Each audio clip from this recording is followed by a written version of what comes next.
everyone, this is Prachi and you're watching efutureinside.com, जिथे आपण शिकतो इंग्लिश आपल्या मातृभाषेतून. ग्रामर शिकणं नेहमीच सगळ्यांना खूप किचकट वाटतं, पण मी खूप सोप्या पद्धतीने तुम्हाला समजावून सांगण्याचा प्रयत्न करणार आहे. तो व्हिडिओ पूर्ण पहा. आता आपण पाहणार आहोत present perfect tense. So let's get started. Now look at the slides. Present perfect tense, पूर्ण वर्तमान काळ. We use this tense to talk about action that happened in the past and completed. But exact time is not important. म्हणजे एखादी क्रिया पूर्ण झालेली असते तेव्हा हा टेन्स आपण वापरतो. मोस्टली आपल्या आयुष्यात घडून गेलेल्या गोष्टी सांगण्यासाठी आपण या टेन्सचा वापर करतो. फॉर एक्झाम्पल, मी XYZ कंपनीत काम केलं आहे, मी सॉफ्टवेअरचा कोर्स केला आहे. यात आपण एक्झॅक्ट वेळ सांगितली नाही आहे की कोर्स कधी झाला आहे, 2015, 16 असं काहीही मेन्शन केलं नाही आहे. फक्त भूतकाळात ती क्रिया पूर्ण झालेली आहे. We also use this tense to talk about action completed recently. नुकतीच एखादी क्रिया पूर्ण झालेली असते तेव्हासुद्धा आपण हा टेन्स वापरतो. फॉर एक्झाम्पल, मी मूव्ही बघितला, तो ऑफिसला गेला, नुकतीच पूर्ण झालेली क्रिया आहे. Now let's see affirmative form. I have eaten a mango. मी आंबा खाल्ला आहे. Geeta has washed clothes. गीताने कपडे धुतले आहे. इथे प्रेझेंट परफेक्ट टेन्सचा रूल तुमच्या लक्षात येईल की जेव्हा subject I, we, you, they असेल तेव्हा हॅव यूज करायचं, आणि जेव्हा सब्जेक्ट ही, शी, इट किंवा सिंग्युलर नाव म्हणजे Ram, Shyam, Geeta, sun, moon, chair, table असेल तेव्हा हॅजचा वापर करायचा. म्हणजे आपलं सेंटेन्स स्ट्रक्चर होईल subject plus have, has plus वर्बचा थर्ड फॉर्म प्लस ऑब्जेक्ट. आता इथे सब्जेक्ट आहे आय, म्हणून आपण हॅव हे हेल्पिंग वर्ब वापरलं आहे, प्लस वर्बचा थर्ड फॉर्म म्हणजे ईट, एट, इटन. इटचा थर्ड फॉर्म होईल इटन. नंतर ऑब्जेक्ट अ मँगो लिहिलंय. तसंच गीता हे सिंग्युलर म्हणजेच एक वचनी नाव आहे, म्हणून आपण हॅज वापरलं आहे. वॉशचं तिसरं रूप वॉश्ड, आणि नंतर ऑब्जेक्ट, म्हणून आपलं सेंटेन्स झालं Geeta has washed clothes. Present perfect टेन्समध्ये आपल्याला लक्षात ठेवायचं आहे subject plus have, has plus वर्बचं third form plus object. Okay, now let's see negative form. इथे आपल्याला हॅव, हॅज नंतर फक्त नॉट ॲड करायचं आहे, बाकी काहीही चेंजेस करायचे नाही आहेत. म्हणजे आपलं सेंटेन्स स्ट्रक्चर होईल subject plus have, has plus not plus वर्बचं third form plus object. For example, I have not eaten a mango. मी आंबा खाल्ला नाही. Geeta has not washed clothes. गीताने कपडे धुतले नाहीत. इथे आपण हॅव नॉटच्या ऐवजी हॅवंट आणि हॅज नॉटच्या ऐवजी हॅझंट हे कॉन्ट्रॅक्शन वापरू शकतो. म्हणजे सेंटेन्स होईल I haven't eaten a mango. Geeta hasn't washed clothes. Now let's see interrogative form. इथे आधी have, has plus subject plus वर्बचं थर्ड फॉर्म प्लस ऑब्जेक्ट, आणि मग क्वेश्चन मार्क यूज करायचा आहे. For example, has Suresh gone to school. Suresh शाळेत गेला का? जेव्हा आपल्याला हो किंवा नाही एवढंच उत्तर अपेक्षित असतं तेव्हा असे प्रश्न विचारता. पण जेव्हा आपल्याला सविस्तर उत्तर हवं असेल तेव्हा WH फॅमिलीचा वापर आपण करतो. आता WH फॅमिली म्हणजे why, who, what, when, where, how असे वर्ड्स जे आपण प्रश्न विचारण्यासाठी वापरतो. For example, why has Suresh gone to school. Suresh शाळेत का गेला आहे? Where have you gone. तो कोठे गेला आहेस? म्हणजे आपल्याला फक्त याच्या आधी WH वर्ड्स ॲड करायचा आहे, बाकी काहीही चेंजेस नाही आहेत. आता हा टेन्स तुम्हाला किती समजला आहे हे जाणून घेण्यासाठी आपण एक प्रॅक्टिस ॲक्टिव्हिटी करणार आहोत. तुमच्या समोर काही सेंटेन्स येतील आणि त्यात काही मिस्टेक्स आहेत, त्या तुम्हाला 5 सेकंदात ओळखायच्या आहेत. Okay, so let's do some practice activity. She have read a book.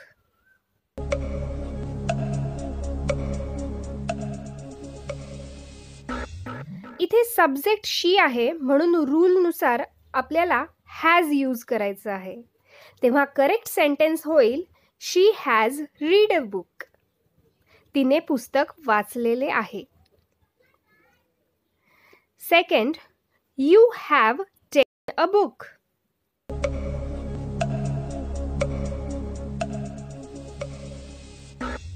इथे यू बरोबर हॅव करेक्ट आहे, पण आपल्याला वर्बचा थर्ड फॉर्म यूज करायचा आहे, म्हणून करेक्ट सेंटेन्स होईल you have taken a book. तुम्ही पुस्तक घेतले आहे. Next example, they has right a story.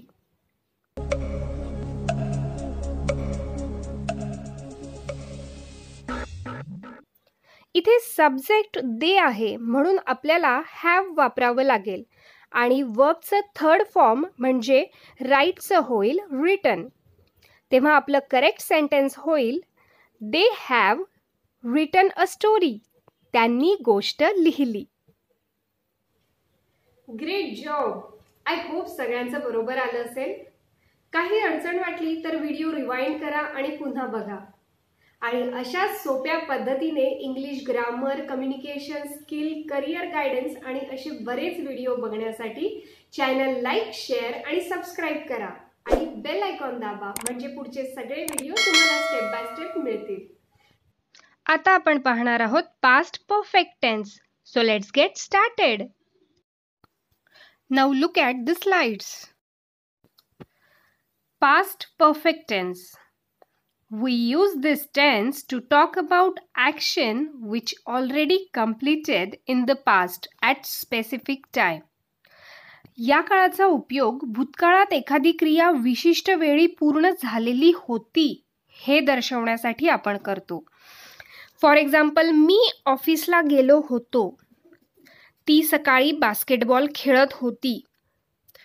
क्रिया भूतकाळात पूर्ण झालेली आहे. बरोबर. Now let's see affirmative form. Look at this sentence. Rohan had slept early. Rohan लवकर झोपला होता. I had told her. मी तिला सगळे सांगितले होते. इथे पास्ट परफेक्ट टेन्सचा रूल तुमच्या लक्षात येईल की subject I, we, you, they, he, she, it एकवचनी, अनेकवचनी कोणताही असला तरी हॅड हेच हेल्पिंग वर्ब वापरायचं आहे. तेव्हा आपलं सेंटेन्स स्ट्रक्चर होईल सब्जेक्ट प्लस हॅड प्लस वर्बचं third form plus object.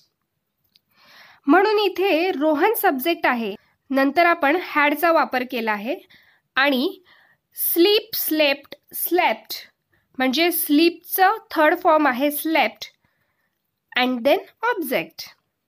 Rohan had slept early.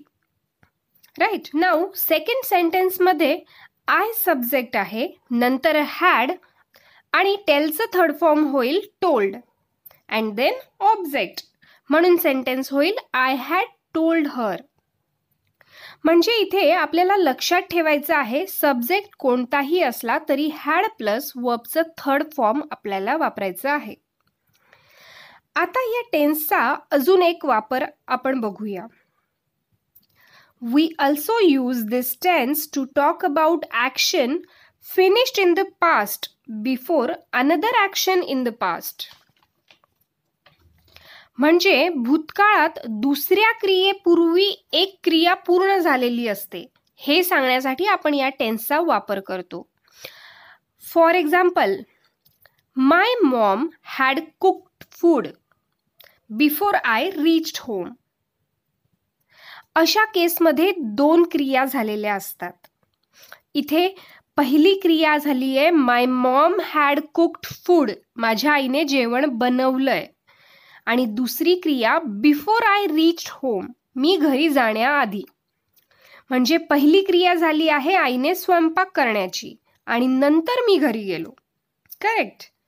अशा वेळेला जी क्रिया आधी होते तिथे हॅड प्लस वर्बचं थर्ड फॉर्म वापरायचं, जसं आपण इथे वापरलंय my mom had cooked food. Subject नंतर हॅड प्लस कुकचं third form cooked and then object. Right. आणि सेकंड पार्टमध्ये आपण वर्बचं सेकंड फॉर्म यूज केलंय, म्हणजे सिंपल पास्ट टेन्स वापरलाय, कारण ही क्रिया दुसऱ्या नंबरवर झाली आहे. Now look at this sentence. Before I reach home my mom had cooked food. आता या वाक्याचा अर्थही सेमच होतोय, फक्त आपण ऑर्डर चेंज केली आहे. पण तरी अर्थ बदलला नाहीये, तो अर्थ सेमच आहे. मी घरी पोहोचण्याआधी आईने स्वयंपाक केला होता. तरी स्वयंपाक करायची क्रिया हीच आधी झाली आहे, म्हणून आपण इथे हॅड वापरलं आहे. आणि दुसरी क्रिया जी झाली आहे त्याला वर्बचं सेकंड फॉर्म. म्हणून आपलं सेंटेन्स स्ट्रक्चर होईल सब्जेक्ट प्लस हॅड प्लस वर्बचं थर्ड फॉर्म प्लस ऑब्जेक्ट. आणि सेकंड सेंटेन्ससाठी बिफोर प्लस सब्जेक्ट प्लस वर्बचं second form plus object. Now let's see one more sentence to understand it better. When I went to her home, she had gone to temple. जेव्हा मी तिच्या घरी गेले ती आधीच मंदिरात निघून गेली होती. आता सिच्युएशन लक्षात घ्या. आता समजा 12 वाजलेत आणि मी म्हणते की when I went to her home she had gone to temple. Okay, आता वाजले आहे 12. त्याआधी 11 वाजता मी तिच्याकडे गेली होती, म्हणजे पास्ट झाला. आणि त्याच्याही आधी 10 वाजता ती मंदिरात निघून गेली होती. याला म्हणतात पास्ट इन पास्ट. म्हणजे नॉर्मल जर पास्ट टेन्स असेल तर आपण वर्बचं सेकंड फॉर्म वापरतो आणि त्या पास्टच्या पास्टमध्ये एखादी घटना घडली असं आपल्याला जेव्हा सांगायचं असतं तेव्हा हॅड प्लस वर्बचं थर्ड फॉर्म आपण वापरतो. When I went to her home हे सिंपल पास्ट टेन्स आहे, म्हणून आपण वर्बचं सेकंड फॉर्म वापरलंय. आणि she had gone to temple हे पास्ट इन पास्ट म्हणजे पास्टच्या आधीची क्रिया आहे, सगळ्यात पहिल्यांदा घडलेली क्रिया, म्हणून आपण हॅड प्लस गोचं थर्ड फॉर्म गॉन वापरलं आहे. म्हणजे थोडक्यात जी क्रिया आधी झाली आहे तिला हॅड प्लस वर्बचं थर्ड फॉर्म वापरायचं आणि जी नंतर झालेली आहे त्याला वर्बचं सेकंड फॉर्म वापरायचं. अजून एक एक्झाम्पल बघूया. I had brushed my teeth before I went to bed. इथे पहिली क्रिया ब्रश करण्याची झाली आहे, म्हणून आपण हॅड प्लस वर्बचं थर्ड फॉर्म वापरला आहे आणि नंतर वर्बचं सेकंड फॉर्म गोचं सेकंड फॉर्म वेंट वापरला आहे. I had brushed my teeth before I went to bed. I hope तुमच्या हे लक्षात आलं असेल. काही अडचण वाटली तर व्हिडिओ रिवाइंड करा आणि पुन्हा बघा. Now let's see negative form. इथे आपल्याला जास्त विचार न करता फक्त हॅड नंतर नॉट ॲड करायचं आहे. For example, Rohan had not slept early. Rohan लवकर झोपलेला नव्हता. My mom had not cooked food before I reached home. मी घरी पोहोचण्याआधी आईने स्वयंपाक केलेला नव्हता. When I went to her home she had not gone to temple. मी तिच्या घरी गेले तेव्हा ती मंदिरात निघून गेलेली नव्हती. म्हणजे इथे कोणताही बदल न करता फक्त हॅड नंतर नॉट आपल्याला ॲड करायचं आहे. Now let's see interrogative sentence. इथे सेंटेन्स स्ट्रक्चर होईल हॅड प्लस सब्जेक्ट प्लस वर्बचं third form plus object plus question mark. For example, had you watched a movie? तू मूवी बघितलास का? हॅड प्लस सब्जेक्ट यू आहे plus वॉचचं third form watched plus object, तेव्हा त्याचं उत्तर हो किंवा नाही एवढंच असेल. पण जेव्हा आपल्याला सविस्तर उत्तर हवं असेल तेव्हा आपण WH फॅमिलीचा वापर करतो. आता WH फॅमिली म्हणजे why, what, when, where, how म्हणजे असे शब्द ज्याने आपण प्रश्न विचारू शकतो. तेव्हा आपल्याला फक्त हॅडच्या आधी WH वर्ड ॲड करायचा आहे. For example, what had you watched? तू काय बघितलंस? याचं उत्तर फक्त हो किंवा नाही देता येणार नाही, सविस्तरच उत्तर द्यावं लागेल. नेमकं काय बघितलं, right? Next example, had Priya gone to school? Priya शाळेत गेली का? यालाच WH वर्ड ॲड करून आपण म्हणू शकतो, why had Priya gone to school? Priya का शाळेत गेली? WH word plus had plus subject Priya plus गोचं third form gone plus object. आता हा टेन्स तुम्हाला किती समजलाय हे जाणून घेण्यासाठी आपण एक प्रॅक्टिस ॲक्टिव्हिटी करणार आहोत. तुमच्या समोर काही सेंटेन्स येतील आणि त्यात काही मिस्टेक्स आहेत, त्या तुम्हाला 5 सेकंदात ओळखायच्या आहेत. Okay, so let's do some practice activity. First, we eaten a pizza.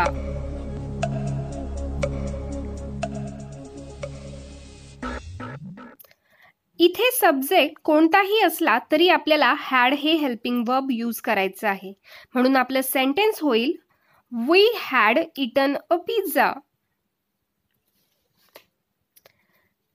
Second, when I reached the station, the train had start.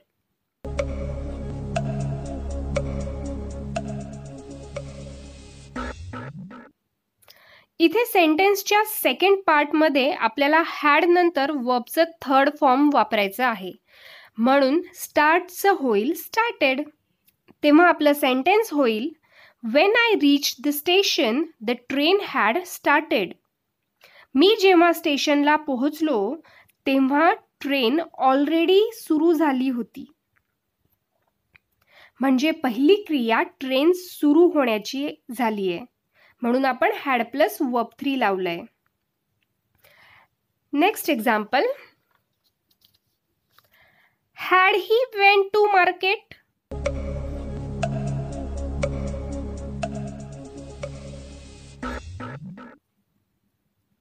इथे रूलनुसार आपल्याला हॅड प्लस सब्जेक्ट प्लस वर्बचं थर्ड फॉर्म यूज करायचं आहे. म्हणून वेंटचं होईल गॉन. गो, वेंट, गॉन. तेव्हा आपलं सेंटेन्स होईल, had he gone to market? तो मार्केटला गेला होता का? Great job. आय होप सगळ्यांचं बरोबर आलं असेल. काही अडचण वाटली तर व्हिडिओ रिवाइंड करा आणि पुन्हा बघा. आणि अशा सोप्या पद्धतीने English grammar, communication skill, career guidance आणि असे बरेच व्हिडिओ बघण्यासाठी चॅनल लाईक, शेअर आणि सबस्क्राईब करा आणि बेल आयकॉन दाबा, म्हणजे पुढचे सगळे व्हिडिओ तुम्हाला स्टेप बाय स्टेप मिळतील. ग्रामर शिकणं नेहमीच सगळ्यांना खूप किचकट वाटतं, पण मी खूप सोप्या पद्धतीने तुम्हाला समजावून सांगण्याचा प्रयत्न करणार आहे. तो व्हिडिओ पूर्ण पहा. आता आपण पाहणार आहे फ्युचर परफेक्ट टेन्स, पूर्ण भविष्यकाळ. We use this tense to tell about action or activity that will start and completed in the future. म्हणजे एखादी क्रिया भविष्यातच सुरू होईल आणि भविष्यातच संपेल असं जेव्हा आपल्याला म्हणायचं असतं तेव्हा आपण हा टेन्स वापरतो.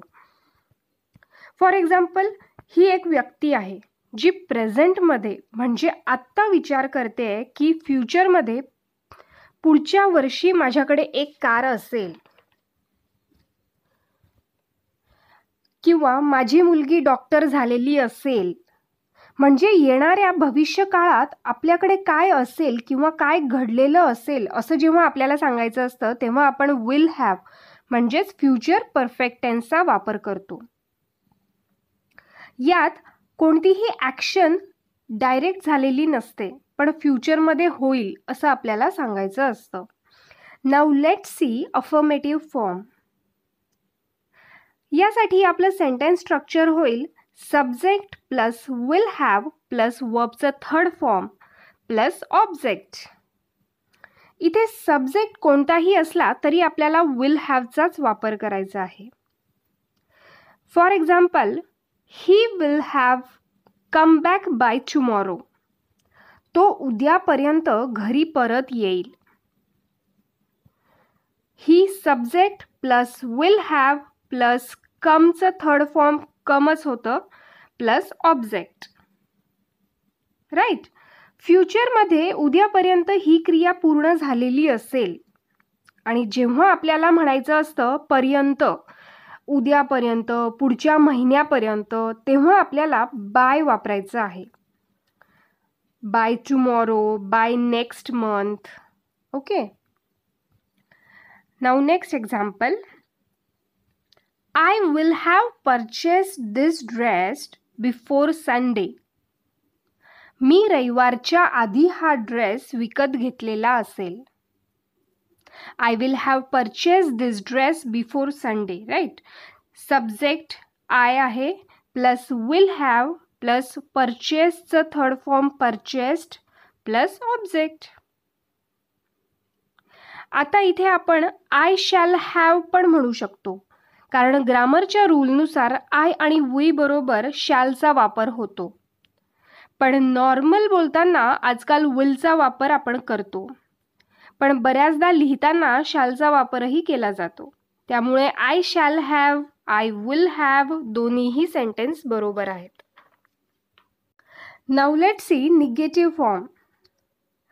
यात आपल्याला विल आणि हॅवच्या मध्ये नॉट यूज करायचं आहे. म्हणजे आपलं सेंटेन्स स्ट्रक्चर होईल subject plus will plus not plus have plus वर्बचा third form plus object. For example, he will not have come back by tomorrow. तो उद्यापर्यंत घरी परत आलेला नसेल. इथे विल नॉटच्या ऐवजी आपण वोंट हे कॉन्ट्रॅक्शन वापरू शकतो. I will not have purchased this dress before Sunday. मी रविवारच्या आधी हा ड्रेस विकत घेतलेला नसेल. आता नॉर्मली निगेटिव्ह बोलताना आपण एवढं फिरून बोलत नाही, राईट. पण ह्या टेन्स पुरता हे सेंटेन्स स्ट्रक्चर आपल्याला लक्षात ठेवायचं आहे. आता बघूया इंट्रोगेटिव्ह सेंटेन्स. ह्याचं सेंटेन्स स्ट्रक्चर होईल will plus subject plus have plus वर्बचं थर्ड फॉर्म प्लस ऑब्जेक्ट. तो उद्यापर्यंत घरी परत येईल का च होईल will he have come back home by tomorrow. आणि WH वर्ड्स वापरून जेव्हा आपल्याला प्रश्न विचारायचा असतो तेव्हा आपल्याला आधी WH वर्ड्स ॲड करायचा आहे. For example, Wien will he have come back home. तो घरी केव्हा परत येईल. ओके. आता हा टेन्स तुम्हाला किती समजलाय हे जाणून घेण्यासाठी आपण एक प्रॅक्टिस ॲक्टिव्हिटी करणार आहोत. तुमच्या समोर काही सेंटेन्स येतील आणि त्यात काही मिस्टेक्स आहेत, त्या तुम्हाला 5 सेकंदात ओळखायच्या आहेत. Okay, so let's do some practice activity. First example, I will has left before he comes home.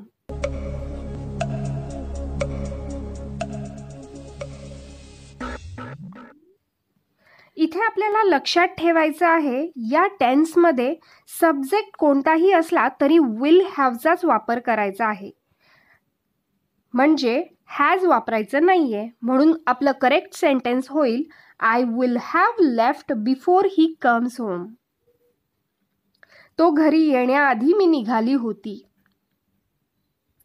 Next example, they will have not eaten a pizza.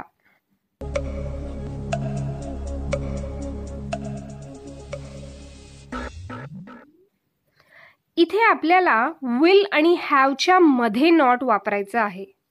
So correct sentence होईल they will not have eaten a pizza. त्यांनी pizza खाल्लेला नसेल. Next example, he will have go from here by next month.